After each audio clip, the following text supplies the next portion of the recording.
Here are some signs that God does not want you with someone. Number one, if you're constantly arguing and there's a whole bunch of tension, hurt involved, and the bad is outweighing the good, that's a sign, okay? Because God is not going to have you with someone that y'all can't be compatible with and that y'all can't be attracted to each other, okay?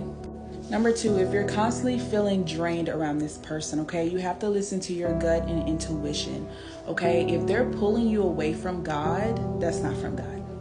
If you're constantly having to tiptoe and walk on eggshells, that's not from God. When God sends you someone, it's going to be full of peace and joy, okay? And you got to remember that God is not the author of confusion. So if you feeling confused all the time about this certain person, he does not want you with them. If you have lack of peace, because God is not going to let you have peace in something that is not meant for you, okay? You have to remember that. If you do not feel peace around this person, then this can be a relationship or a friend, okay? If you don't feel peaceful, everything from God, because everything is God's gift. If you do not feel peace from it, it's not from God, okay?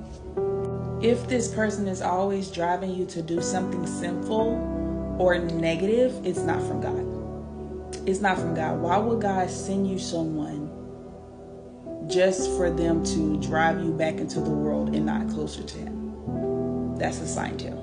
If you are constantly getting emotional manipulated or physical manipulation going on, that's a sign that God does not want you with someone, okay? If they're constantly trying to control you, if they're constantly trying to have ruling over you instead of guiding you and teaching you and leading you, that's a sign that God does not want you with someone.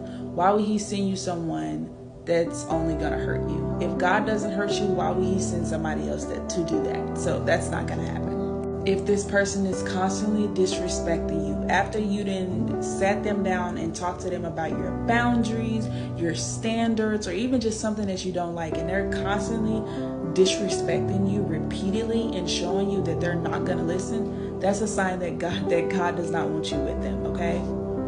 Last but not least, if you just lost your joy being with this person, that is a sign that they're not from God. When God sends you your person, the person that y'all names are written by each other, you're going to be so happy. You're going to be so full of peace, okay? You're going to be so full of joy. You're not going to be sitting around here depressed or doubting, okay? When God brings you someone, when God gives you his gift to you, it's always going to be full of signs and confirmations that that person is from God, okay? So hold on to that.